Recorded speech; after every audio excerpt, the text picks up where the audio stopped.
స్థాయితో సంబంధం లేకుండా వైసీపీ నేతల వికృత చేష్టలు ఒక్కొక్కటిగా బయటపడుతున్నాయి. జనసేన జెండాపై మూత్రం పోసి పైశాచిక ఆనందం పొందిన వైసీపీ నేత వికృత చేష్టలు ఆలస్యంగా వెలుగు చూశాయి.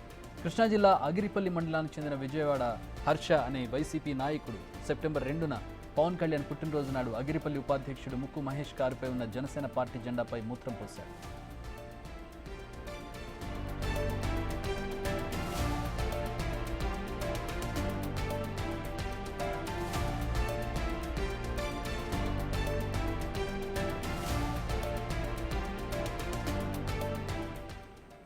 కారులో వెళుతూ ఆగి ఉన్న మహేష్ కారుపై జనసేన జెండాను చూసి వెనక్కొచ్చాడు. జెండాపై మూత్రం పోసి అక్కడి నుంచి వెళ్లిపోయాడు.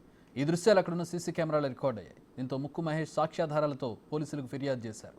ఘటనా స్థలానికి Nuzvid in charge DSP Shravan Kumar, rural CI Ramakrishna చేరుకుని విచారణ చేపట్టారు. నిందితులపై కఠిన చర్యలు తీసుకుంటామని తెలిపారు.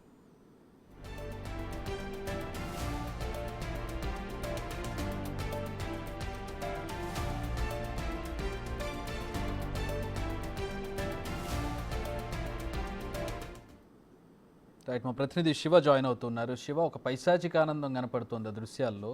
ఓడిపోయామనేటటువంటి ఒక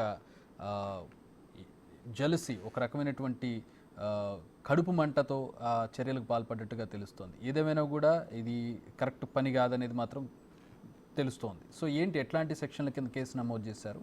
ఏం చెప్తోంది చట్టం ఇట్లాంటి చర్యలకు సంబంధించి?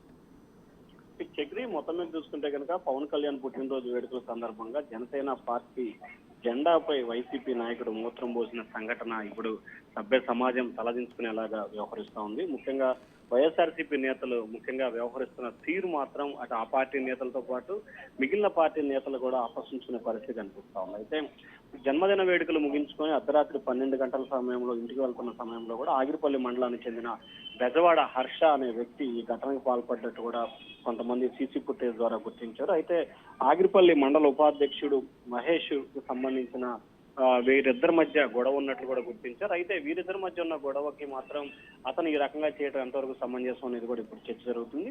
అయితే సీసీ కెమెరా ద్వారా వీడియోను సాక్ష్యాలను పోలీసులకి జనసేన పార్టీ నేతలు అందజేయడం జరిగింది. సంఘటన స్థలానికి చేరుకొని నూజివీడు పోలీసులు పూర్తి స్థాయిలో విచారణ చేపట్టారు. అయితే నిందితుల్ని కఠినంగా శిక్షించాలని చెప్పి చర్యలు తీసుకున్నారు. అయితే దీనికి సంబంధించి కూడా ఖచ్చితంగా ఏదైతే మామూలుగా చెప్తే కనుక దాడి యత్నం ఇట్లాంటి వాటికి సంబంధించి మాత్రమే బెయిల్బుల్ సెక్షన్లు మాత్రమే పెట్టే అవకాశం కనిపిస్తా ఉంది. ఎందుకంటే చట్టంలో ఉన్న లొసుకులు కావచ్చు, లేకపోతే చట్టంలో ఉన్న అవకాశాలను వినియోగించుకోవచ్చు, కారణాలు ఏమైనా కావచ్చు. కానీ ముఖ్యంగా ఖచ్చితంగా అయితే చట్టం ఏమీ చేయలేదు, ఒకవేళ చేసినా కానీ వెంటనే బెయిల్ తీసుకొని రావచ్చు అనే ధైర్యంతో ఇటువంటి ఘటనలకు పాల్పడుతున్న పరిస్థితి అయితే చాలా ఎక్కువగా కనిపిస్తా ఉంది. ఓడిపోయామనే దాన్ని కూడా జీర్ణించుకోలేక ఈ రకంగా అధికార పార్టీ వ్యవహారం వెళ్ళిపోయి ఈ రకంగా right, hold on a second Shiva, thanks for the updates.